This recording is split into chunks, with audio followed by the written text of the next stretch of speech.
继续，而下面要出场的这位朋友，其实是咱们很多人好久不见的朋友了，是第一次来到喜丹的舞台，但是讲了很久脱口秀，同时上了更久的班儿。我也喜欢鸭蓉。我们掌声有请鸭蓉。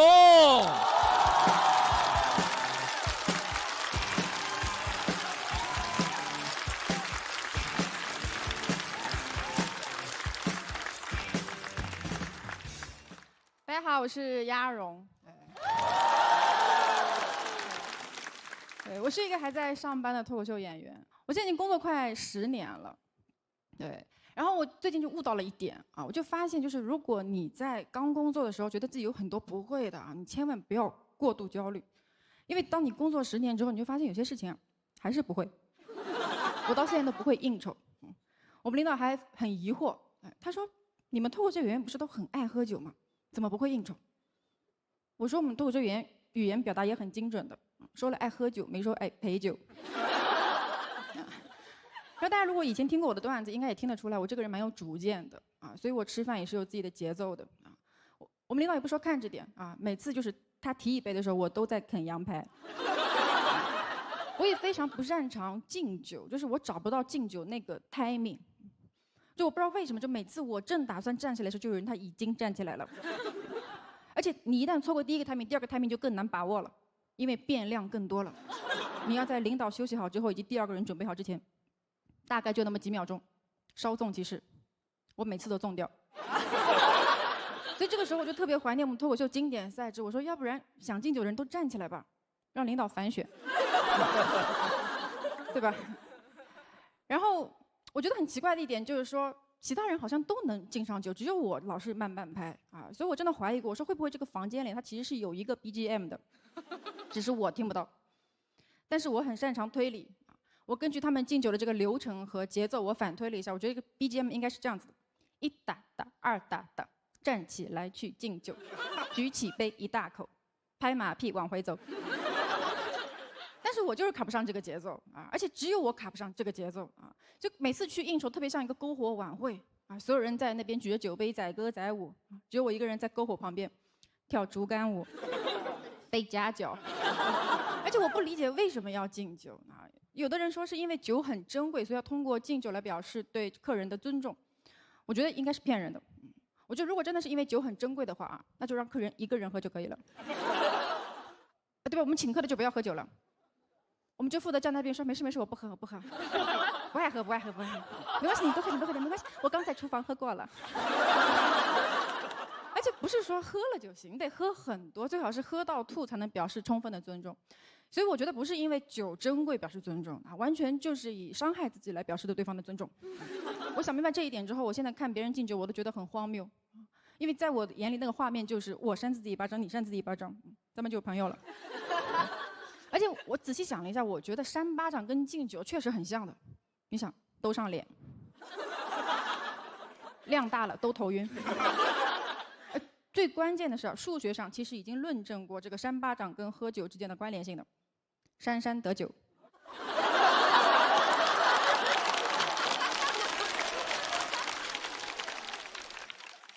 不过我虽然不是很会应酬，但是其实我也没有出过什么大问题，只有一次非常尴尬，就去吃饭，那家店的服务员不知道是出于刻板印象还是保护女性之类的，他就问我说：“女士，请问你喝红的吗？”我说：“我不喝。”我的意思是我不爱喝红酒，干脆喝白的。他就以为我不喝酒，直接给我上了一杯西瓜汁。我当时都懵了，我说：“这不是也是红的吗？”但这个时候你不能再要酒了，这个时候要酒显得你这个人太爱喝酒了啊，所以我只能硬着头皮在这个酒桌上开始喝西瓜汁。然后那天不知道为什么特别寸，敬上酒了，我怀疑其他人在搞我，然后我就去拿西瓜汁敬领导，领导人还蛮好的，把酒喝了啊，我开始喝西瓜汁。你们能想象那个画面有多尴尬吗？感觉就是领导啪扇了自己一巴掌，我说：“领导，看看我的美甲。”那次我真的很紧张，因为我第一次见那个领导，我想说他肯定对我印象不好，以后会卡我项目之类的。但是我实在是低估了这个职场的荒谬以及复杂程度啊！我完全没有想到，我在结束的时候，我听到那个领导对旁边的人问了一句：“他说这个人，他爸谁呀？”谢谢大家。谢谢鸭蓉。喜欢鸭蓉今天表演的朋友，千万不要忘记为她投票。3、2、1，请锁票。谢谢鸭蓉。因为鸭蓉是从脱口秀大会就在的老朋友了，我感觉这是其实她状态可能最没有那么好的几场之一。鲁豫姐，其实你这2年看鸭蓉比较多哈。对，很高兴又见到你，鸭蓉。Hello，吕老师。我想先跳出今天的演出，说一些我的感受。就是鸭蓉是一个特别美好的女孩，就是你要知道，很多脱口秀女孩提到鸭蓉会说，哦，她是我们心目当中女孩的样子。然后她在很多女孩当中负责那个照顾情绪、整合意见，把那个落单的人再提起来的那个人。而且她的角度其实非常的独特，她的特点永远都是举重若轻。而且你要知道，文本型的选手，其实在有些时候在比赛场合是会有一些吃亏的。但是你要知道，这个比赛是一层的传播，等到他上线之后又是一层传播。所以鸭蓉，你还是要相信你自己的状态。我挺相信我的段子的，因为真的确很少有脱口秀演员还在要朝九晚五的工作，然后从一个工作者的角度去观察生活，从生活一个很小的切入点就是敬酒，我就讲这件事儿。我觉得这永远是你的角度，它很独特，所以你很珍贵，鸭蓉。谢谢吕老师。对，因为一说到酒场文化，因为我比较熟悉，所以提的那个期待度比较高，确实是有很多地方是有同感，因为尤其在山东一个酒文化盛行的这么一个地方啊，谁坐哪儿，主陪副陪，主宾副陪，我的天哪，那没有个15分钟都坐不下，确实是有。那真的有的时候敬酒的时候，他把词儿说完了以后，你觉得你不喝你就不是人，你知道吗？所以说后边如果说还有这个段子呢，继续往后边再次发展的话，就我可以给你提供一点儿。我觉得这个其实酒桌文化这件事情好像已经被提到过很多次了，然后你还能找到一个自己的那个就很小的一个切入点，然后让很多女孩有同感。反正我是跟你一样的，我也是就觉得我拒绝我和我不喜欢这件事情。你也可以当一个西瓜汁女孩，就是很笃定的一种感觉。但我可能觉得你今天给我的感觉，你自己整个人好像是不是很沉，然后太冷静了？可能是因为这段里面它有比较多的表演，在我专场里它是处于中后部分的段子，可能就是今天我一上来就讲这个，所以可能大家确实好像接受起来会稍微有一点困难啊。但是我觉得我的段子本身其实还是 OK 的，所以我其实真的还好，你们大家不用这么沉重。我的问题。因为后面还有其他演员要演，大家就是还是要开心一点，不用为我很担心之类的。专场还在演吗？不演了。他有一种跟你赌气，我不演了。不是，我专场已经收了。对，我专场是一个非常优秀的专场，然后招募对日。对。然后我不演的原因主要是我今年32岁，有些情绪可能是我28岁左右写的，然后我就发现说，我演着，我就有些事情我就觉得，它可能就属于28岁的我了，所以我就觉得我后面要写新的东西，所以我就把这个专场就收掉了。一般来说呀，能选这种话题的呀，就是所有观众，就我们坐底下一听，哦，他要讽刺酒桌，他肯定是中间要反抗，然后他怎么着，最后给领导一大嘴巴收尾，就是会有这样期待，类似啊，不是说您啊，然后结果呢，您自己提前把这事儿都给我们都圆过去了，都化解了，有点这么一感觉，但是我也不觉得这样不好，因为我觉得。您在这舞台上表现这状态，因为我特喜欢您刚才那句话，就是今年您32岁，您回看28岁时想表达的东西其实不一样了，您就勇于表达，这就当做咱们的一个备忘录，一个日记，就我们翻过来哦，2026年我当时这么看待世界，我觉得这也挺幸福，就是我们在这一年发生的事儿，永远会有人帮我们记着。鸭蓉真的是一个很优秀的女性创作者，可能她已经有1年2年没有上过舞台，我觉得可能观众、舞台跟鸭蓉都需要一个重新认识的一个机会。我有想到说，录制现场的效果肯定和我平时演出以及开放麦可能不太一样，但我没有想到会到这么凉的一个程度。现在进入职场的话，他们碰到的直接上级可能就是和我年纪差不多大的人，那就他们就已经不存在这样子的困境了。我这2天确实是在想，你是不是在自己毫无意识的过程当中，你已经过时了？但是我还是觉得这个段子它是很值得讲的，也值得在更大的平台上去讲这件事情。有类似经验的人还是会因为这个段子感到开心吧。我觉得这就是这个段子的意义。挑战环节即将开始，我们看一看有哪些演员会向鸭蓉发起挑战，请看大屏幕。小海、多多，那我们请鸭蓉先来到我身边的休息区。左边这位朋友先向大家表演。那这位朋友其实大家去年如果看了节目，也留下了非常深刻的印象，无论是段子还是话题，还是他谈论到的故事，都会直接击中很多观众的心。我们掌声欢迎小海。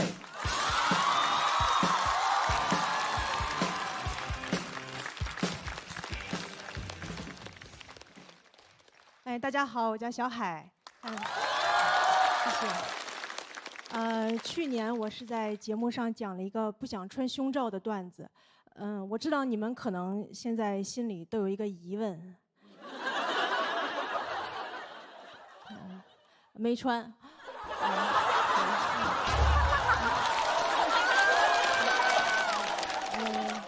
大家也不用盯着看啊。请大家关注我的作品。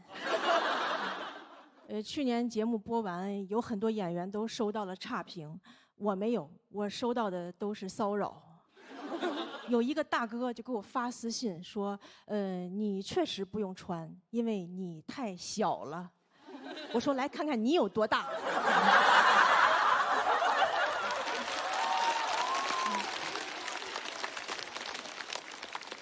我点开他头像一看，他胸比我都大。我觉得他才应该穿胸罩。我觉得那些内衣厂商就应该专门出一些给这种男人穿的胸罩，就叫贝克汉姆的秘密。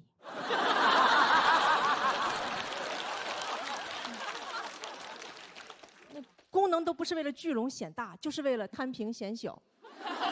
广告我都想好了，就你还在为胸大感到自卑吗？还有人说你胸大无脑吗？穿上贝克汉姆的秘密。让你大胸秒变飞机场，抬头挺胸做男人，做男人挺好。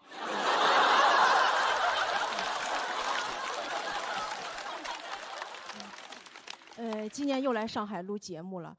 我前2天路过安福路，我看到了很多摄影的老法师。你们知道什么是老法师吗？就老法师就是很多老头退休以后，终于找到自己真正的爱好，美女。你感觉这爱好他也不是找到了，他就是坚持住了。那天我就看到一个老法师，他直接对这个穿短裤女生腿这样拍张照片，他就跑了。我说这不是偷拍吗？这是老法师吗？这不是老违法师吗？我就追过去了，我说你刚才拍的是啥？他说我就拍了个半身照。我说你管那个叫半身照啊？那你身份证上是你下半身呐？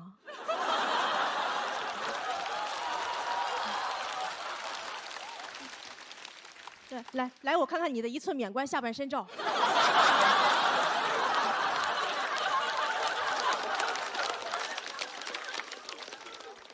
他说这也不能怪我呀，对吧？但是这女生她穿长裤，啥事儿没有。我说怎么偷拍还怪短裤呢？啊，是短裤在偷拍吗？他一个裤衩拍呀。我发现每次有女生被偷拍、被骚扰，总会有人说穿长裤啥事儿没有。怎么有长裤女生就安全了？那这样的话，女生宿舍门口也不需要保安了，你挂条长裤呗。秋天挂秋裤，冬天挂棉裤，健身房挂瑜伽裤，汪峰演唱会就挂皮裤。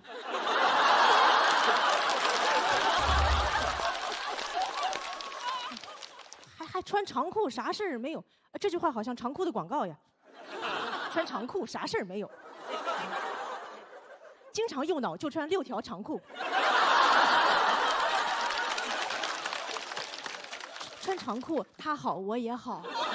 我是渣渣辉，是兄弟就穿1条长裤。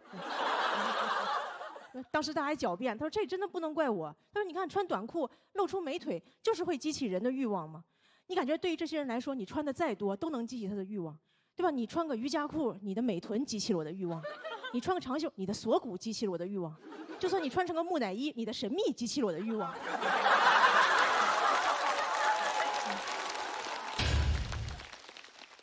我当时看了看他相册，我说怎么腿脚腰都能激起你的欲望啊？你是不是看见肉就能激起欲望？那你要这样的话，你还能吃猪脚饭吗？哎呀，这个狱卒啊！去买鸡蛋灌饼，老板不要火腿，会激起我的欲望。就对他来说，烤鸭店那就是夜店。看见吊炉烤鸭在那转，妈呀，钢管舞！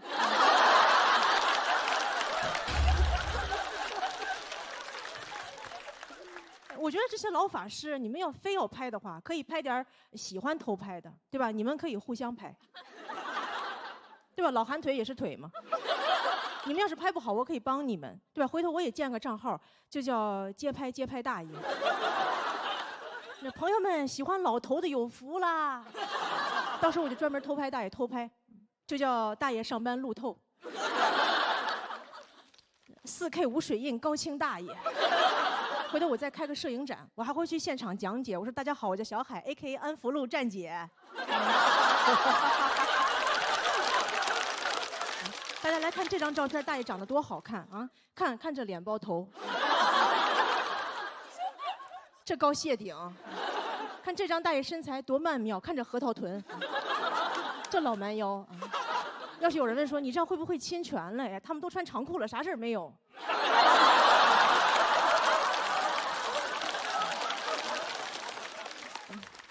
这个摄影展的名字我也想好了，就用我的名字命名，就叫《老人与海》。谢谢大家，小海。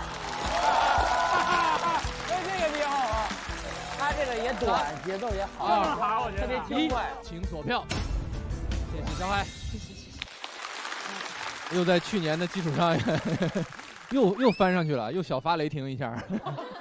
小马老师看的怎么样？我记得之前在下面聊的时候就说，去年小海是留下深刻印象的。对，我就很喜欢，就是小海的感觉是你有点直愣愣的，然后但是你又很平静，但是你又说很狠的话，就是他那个反差感会给我很大的惊喜和就是我会很想听你到底要说什么，因为你的人和你的话题是2个极端吧，偷偷摸摸骂骂咧咧那种，狠狠的。对，然后刚才直接就拍了你说你没穿，我觉得真来劲。谢谢。是大林，今年又是一个凶狠的题材，怂狠吧，怂狠的，那特别好。而且我实话实讲，去年您给我们留下特别深的印象，头一年真的还。我可脑子不太好使，头一年来我没。没事，我喜欢你说真话。是，但是今年您再这么一上来，我觉得就是您这个风格已经建立起来了。对吧？头一年我记得您是讲上班的故事还是什么的，是吧？是。头一年是说那个讲婚姻的。炒股。对，您说我头一年讲婚姻，您说对婚姻没有共鸣，就没给我拍灯。他记性比你好，这是。刚才拍了哈。对，我拍了，因为你知道我是法师。没有，我觉得特别好，就是您已经成为了一个特别成熟的演员，而且特别适应这个舞台啊，知道该怎么去表现，展现出最合适的您自己，这个特别好。谢谢，您没客气，我们该谢谢您。您在这个舞台上也在成长。太可爱了。我们都不是前2年的自己了。看看博哥现在成长到哪儿了？确实太厉害了，我觉得左兜一个刀，右手一个刀，是一刀接一刀，就是。但是其实我挺温柔的，其实。能看出来。这确实厉害啊！这个一番接一番，而且又有趣又有意思，然后又有自己的态度跟表达，非常好。谢谢您。对，我是觉得有态度非常重要，但是态度能够安全的抵达出去很重要，所以他要跟自己的形象吻合。如果本身很厉害，话又很厉害的话，可能观众会有一些本能的会抗拒，但是你不是，你瞬间把我们洗脑了，你知道吗？所以这是你的特别好的一个风格，这是你的武器。这是你的武器，我觉得非常非常有用。谢谢您帮我找到自己风格。谢谢，非常好，真的。我每次看小海演出，我都有一种他在跟我小声，我俩在一块儿偷偷摸摸骂骂咧咧一个事儿的感觉。你有没有觉得他在你不知不觉中，他已经把想说特别狠的话已经说出来了，但你瞬间你听到了以后，你已经吸收了，你并没有觉得很过。是，我会觉得他把我当自己人，才会跟我说这些，就是打引号过分的话。跟你唠这些事儿的感觉。没前摇，就他施法之前没前摇。要没别的唠，我先下去，后边好几个人。好嘞，好嘞，好嘞，好嘞。欢迎小海来加入鸭绒。因为我第一季来参加节目的时候，杨丽老师说了一句，她觉得我是好笑的，但是只是目前还没找到自己的风格。我当时真的很苦恼，我就是到底什么是风格？然后现在我发现，找到风格了。我就觉得他身上有一股海风的气味，他就永远都是很灿烂的笑容。但他在台上的时候，他说的段子就是那种小刀飘的扎。我觉得他就是有在认真的钻研一个话题，很认真的找到很好的角度，一些不俗套的角度去解构一个他认为不合理、他想吐槽的东西。我就觉得小海他一直在进步。第一年是畏畏缩缩的小孩，然后第二年是战战兢兢的小孩，今年我觉得是奋勇冲击的小孩。今年的小海有了一点点的野心。那下一位要在这组发起挑战的朋友，是一位在读的研究生。没问题，没问题，没问题。到我了，加油！加油的！不知道为什么能在这么繁忙的学业中有空来参加我们这个比赛啊！掌声有请多。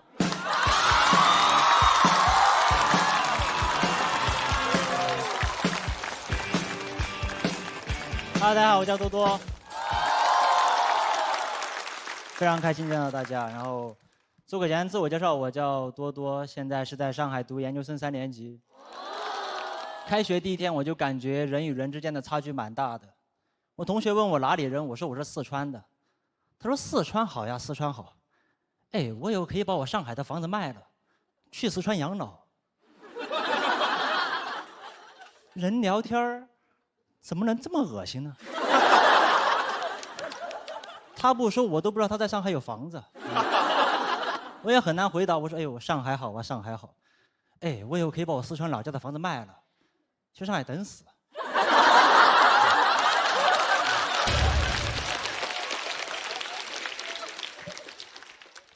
有的时候我也感觉有点自卑啊，我就很害怕他们问我平常喜欢干什么，因为我最喜欢的就是玩手机。但你说自己喜欢玩手机，就好像说自己是个 loser 啊！我喜欢不思进取、自暴自弃，很羞耻，很难说出口。我都说我喜欢玩手机，玩手机啊！你要不自觉带过去啊！但其他人说他们的兴趣爱好就说得很自信。我喜欢潜水、爬山、野外露营，不太理解，又是野外又是下水又是上山，我总感觉这帮人没有进化完全。我们的老祖先就是一步一步花了漫长时间，从海洋到陆地，才从猿人进化成智人的。智人就应该玩智能手机啊！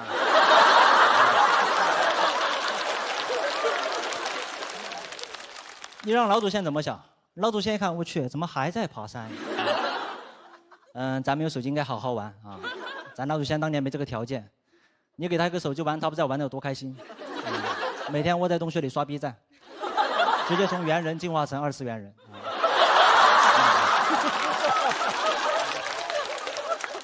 就我真的很难理解他们那些爱好所带来的快乐。爬山我觉得累，潜水我觉得贵啊！而且这些人出去玩就出去玩，经常发文配朋友圈说什么勇敢的人先享受世界。我缺的是勇敢吗？我这个人最不缺的就是勇敢。我妈跟我说，你再玩手机眼睛就瞎了。我还玩，我也可以做到很勇敢啊！我也可以去潜水，让专业教练带着我1个小时700块钱，结束之后跟他说：“哎，我没钱。”你所以不是勇敢的人先享受世界啊，是有钱的人先享受世界。没有钱我都不能买我喜欢的手机。你别说享受世界了，我只能享受花呗12期免息。我都不理解，光有勇敢没有钱是怎么享受世界的？你是不是走到银行门口说：“哎，要不然我今天勇敢一把？”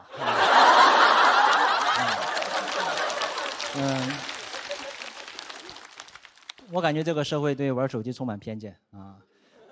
什么学习不好手机玩多了，眼睛不好手机玩多了，睡眠不好手机玩多了，那咋了？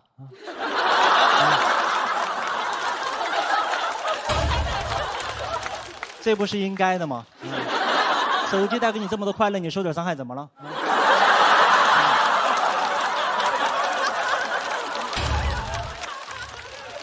你快乐都是有成本的啊。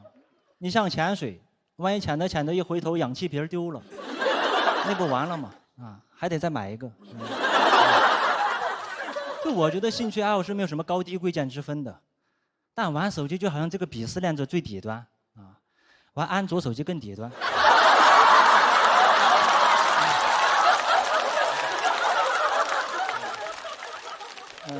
你像喝酒也会对身体有害，但你在上海这种城市，你说你喜欢喝酒，听起来就比喜欢玩手机更体面一点。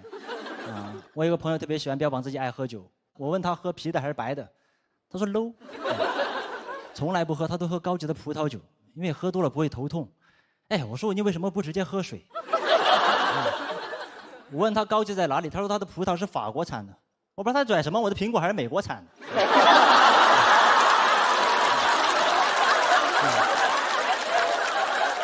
哎呀，很多人喜欢喝酒，无非就是喜欢那种被酒精麻痹自己，慢慢忘记烦恼的感觉。玩手机也可以麻痹自己。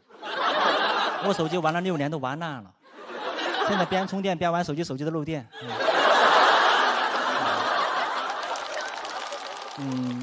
我觉得很奇怪啊，明明大家在玩手机，你很难光明正大的把它大大方方讲出来。没有人在自己工作简历、兴趣爱好内栏说喜欢玩手机的，都说喜欢看电影、听音乐、拍 vlog， 那不就是玩手机吗？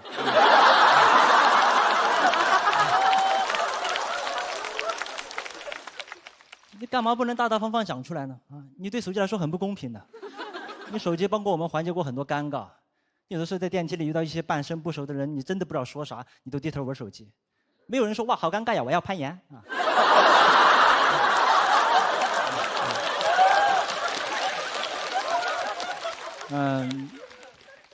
我知道大家今天的手机都被没收了啊。你们以为是怕你们录音录像吗？啊，其实是怕这个思维导师点评太尴尬的时候，帮着你们。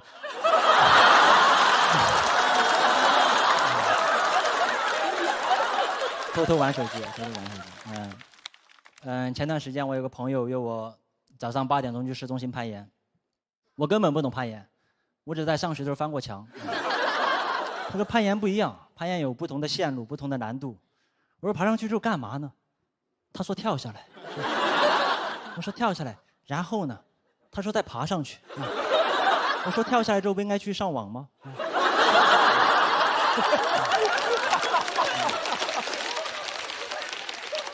我那天到了攀岩馆之后，我就看见我说我肯定爬不上去。我说咱能不能坐电梯啊？他说你相信我。他说攀岩是一种高级的快乐，是一种你经历重重困难，最后达到目的地会产生一种征服感。我说征服感。我为了来攀岩，我定了早上6点钟的闹钟，挤了1个半小时的早高峰地铁，换乘了3次，有不同的线路，不同的难度啊。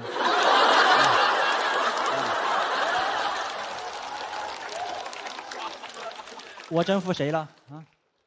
我征服了。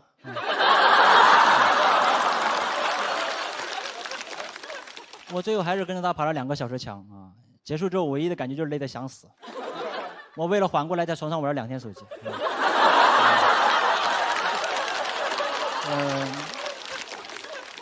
我今天已经讲了5、6分钟了啊！我想去玩手机了，拜拜，拜拜。谢谢多多，谢谢。喜欢多多这段表演的朋友，千万不要忘记为他投票。3、2、1，请投票。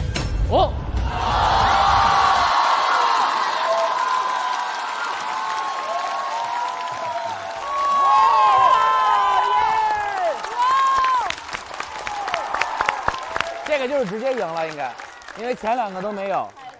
也就是说，我们重新触发了金牌挑战，多多的票数至少达到了200票，恭喜！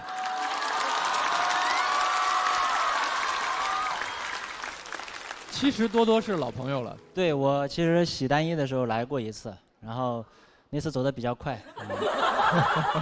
国仔知道，去年其实多多没有在台前，也一直在幕后帮大家，对不对？是，兄弟一直在帮忙当编剧，然后跟我们一块儿，然后卡。对。其实只要不让我写论文，我写啥都可以。但是今天这么好哇！谢谢，厉害，了不起，为你高兴。啊，谢谢。而且他讲的这个点特别的准，又小又准，是吧？我看各位也是频频点头。博哥，你平时玩手机肯定也玩，是吧？我这个恨自己，有时候恨的。我有一次我查过我自己的一天里边的这个看短视频的以及玩手机的那个时长，我不敢相信。要勇敢一点，面对自己。10个小时啊！才10个小时，还好啊。10个小时还好啊？但是一天有24个小时啊。我心放下了。我天哪啊！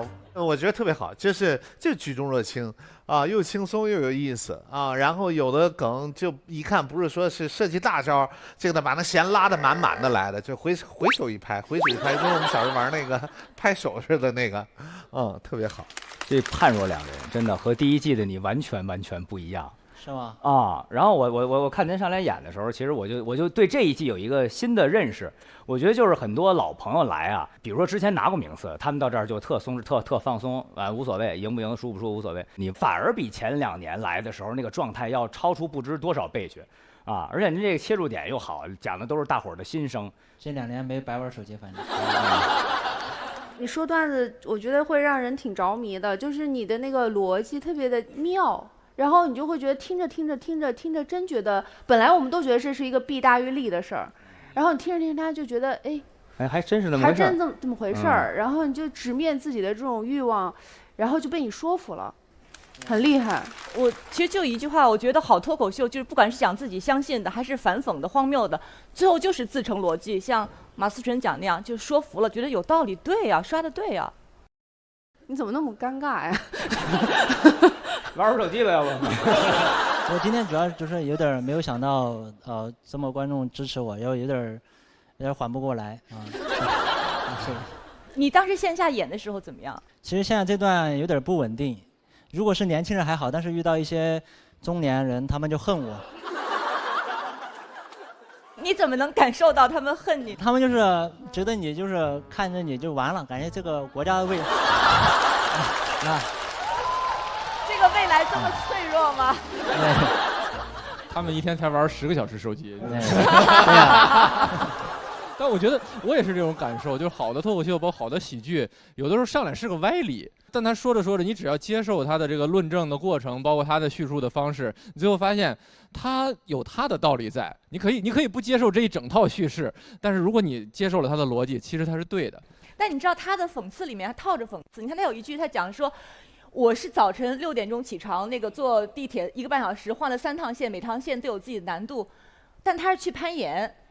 那还有是做那个长途通勤去工作的，所以你是讽刺里面套着讽刺，就你不同的人，你什么角度吧，你都能够感受到你的那个讽刺，所以这是特别好的。我觉得，讽刺不重要的，大家笑开心就 OK 了。谢谢。因为多多开启了我们金牌挑战，而略显遗憾，前面鸭绒和小海没有开启这个环节，说明多多的得票是超过2位的。那根据规则，2位要先前往待定区，在去之前，我们看一下鸭绒和小海的得票情况。142、193，但按照规则，2位要先前往待定区。而按照规则，无论是第1位挑战的演员，还是第2位的演员，开启了金牌挑战，我们这一轮的挑战将重新开启。所以说，有人要向你来抢这块金牌，我们看一看。会不会有演员发起挑战？请看大屏幕。张成抢金牌，抢金牌！哇！无人挑战，直接晋级，请为我们展示他的票数。216票，恭喜！满分就220。啊216。哇！满票吗？目前最高了吧？强共鸣，他这个就是。请直接前往晋级区并领取你的复活金牌。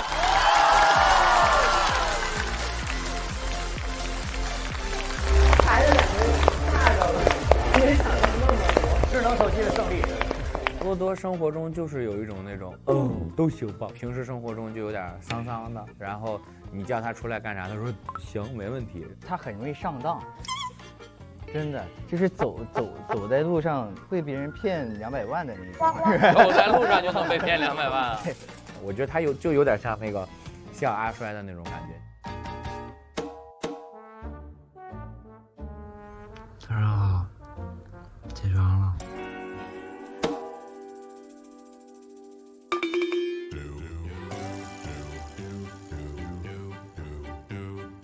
大家能不能给我买个手机啊？首先，它电池健康只有60%几，它现在显示的电量是25%，但它很有可能下1秒钟就关机。镜头也是坏的。如果你在充电玩的时候，你的手指放在这里，会有一种酥酥麻麻的感觉，它就会有点漏电。现在它播放音乐的话，也是那种自带摩擦感。它还接不了电话，它就是别人给我打电话，它只响一声就突然就挂了，它会让别人觉得我这个人很不礼貌。他虽然气息弱弱的，但是你就是会被他深深的吸引。其实我第一季对他就印象很深刻。我最想做的事情就是讲脱口秀。他知道我每天为了讲那种开放麦，来回地铁4个小时，1分钱挣不到，只为了上台当几分钟小丑。共情了。单口这条路特别漫长，我才刚刚开始，就这样。